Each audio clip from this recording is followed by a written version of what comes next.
दोस्तों, आज हम सुनेंगे एक ऊंट और गीदड़ की कहानी। बहुत समय पहले की बात है। एक ऊंट और एक गीदड़ में गहरी दोस्ती थी। वे हमेशा साथ रहते, साथ खाते और साथ घूमते थे। एक दिन दोनों दोस्त एक पेड़ के नीचे आराम कर रहे थे। गीदड़ ने कहा, अरे लंबे पैर वाले, अपने पैर थोड़ा दूसरी तरफ करो, मुझे सोने दो। ये तो मेरे पेट में घुसे जा रहा है।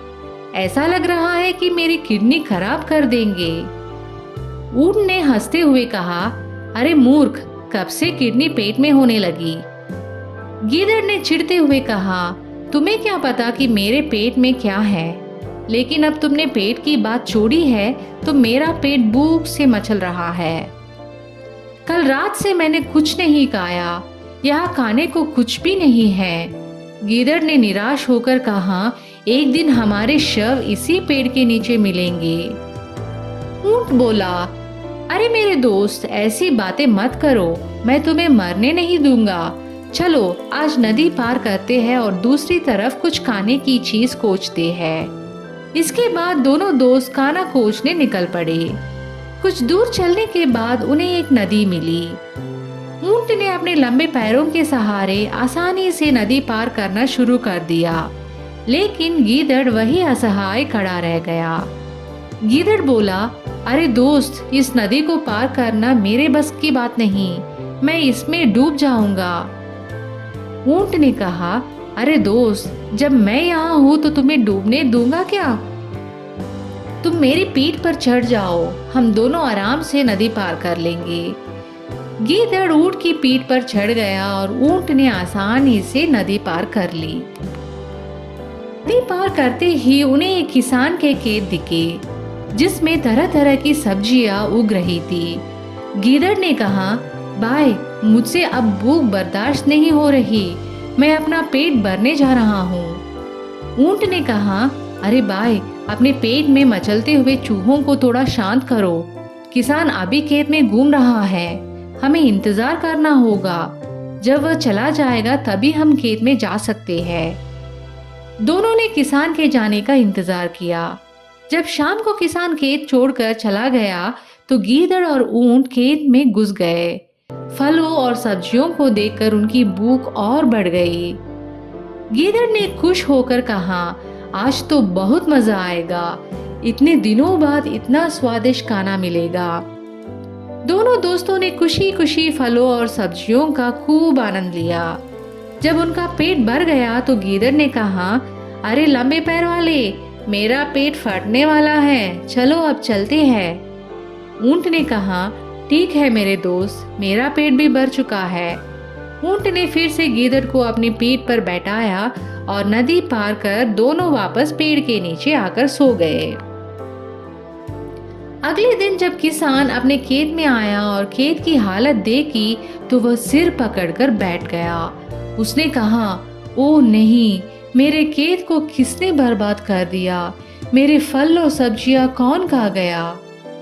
किसान बहुत परेशान हुआ, लेकिन उसे यह नहीं पता था कि वही घटना फिर दोहराई जाएगी।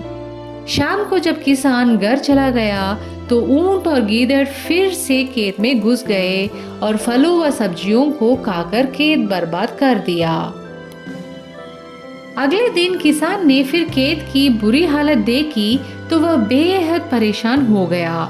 उसने ठान लिया, आज रात मैं यही रहूंगा, देखते हैं हर रात मेरे खेत में कौन आकर खा जाता है। अगर मैंने उसे पकड़कर सबक नहीं सिखाया तो मेरा नाम राम नहीं। रात को किसान ने एक पेड़ के नीचे चारपाई डालकर सोने का नाटक किया। उधर ऊंट और गीदड़ को यह नहीं पता था कि किसान खेत में ही सो रहा है। वे दोनों नदी पार करके खेत में घुस आए। गीदड़ ने कहा, अरे लंबे पैर वाले, तुम वहां खाओ, मैं यहाँ खाऊंगा। दोनों खाने में मस्त थे। तभी गीदड़ का पेट भर गया और उसने ऊंट से जल्दी लौटने को कहा, लेकिन ऊंट ने कहा, मेरा पेट अभी भरा नहीं है। गीदड़ गुस्से में आकर जोर जोर से चिल्लाने लगा। ऊंट ने उसे रोकने की बहुत कोशिश की, लेकिन गीदड़ नहीं माना। गीदड़ की आवाज सुनकर किसान जाग गया। वह डंडा लेकर उनकी ओर दौड़ा। गीदड़ तो तेजी से भाग गया, लेकिन ऊंट अपने लंबे कद के कारण पकड़ा गया। किसान ने ऊंट को खूब पीटा। गीदड़ दूर से यह सब देखता रहा और मन ही मन हंसते हुए सोचने लगा, अगर मैं समय पर नहीं भागता तो मेरी भी पिटाई हो जाती। बेचारा ऊंट किसी तरह गिरते पड़ते नदी पार करके पेड़ के पास पहुंचा। वहां गीदड़ आराम से सो रहा था। ऊंट को गीदड़ पर बहुत गुस्सा आया।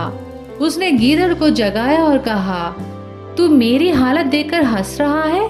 तेरे कारण मुझे मार खानी पड़ी। गीदड़ बोला, भाई इसमें मेरी क्या गलती? अगर तुम खाने में इतना समय लगाओगे तो पिटाई तो होगी ही। ऊंट ने गीदड़ से पूछा, अच्छा बता तू नदी कैसे पार कर गया? गीदड़ ने कहा, नदी किनारे एक नाव खड़ी थी, उसमें छिपकर मैं यहाँ तक पहुंचा। ऊंट को अपने दोस्त की स्वार्थी और निर्दयी हरकतों से बहुत दुख हुआ। उसने तय किया कि वह अब गीदड़ को सबक सिखाएगा। अगली शाम गीदड़ ने फिर से खाने का बहाना बनाकर ऊंट को नदी पार करने को कहा। ऊंट ने गीदड़ को अपनी पीठ पर बैठा लिया, लेकिन इस बार नदी के बीच में जाकर ऊंट ने कहा, मुझे यहाँ लेटने का मन कर रहा है। गीदड़ ने घबराकर कहा, अरे नहीं दोस्त, आगे बढ़ो। ऊंट बोला, जैसे तूने मेरी बात नहीं मानी, वैसे ही अब मैं तेरी बात नहीं मानूंगा। ऊंट नदी में लेट गया और गीदड़ बहकर नदी में चला गया।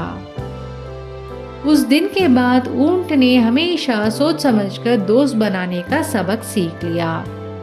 धन्यवाद दोस्तों। अगर आपको यह कहानी अच्छी लगी तो इस चैनल को ज़रूर सब्सक्राइब करें।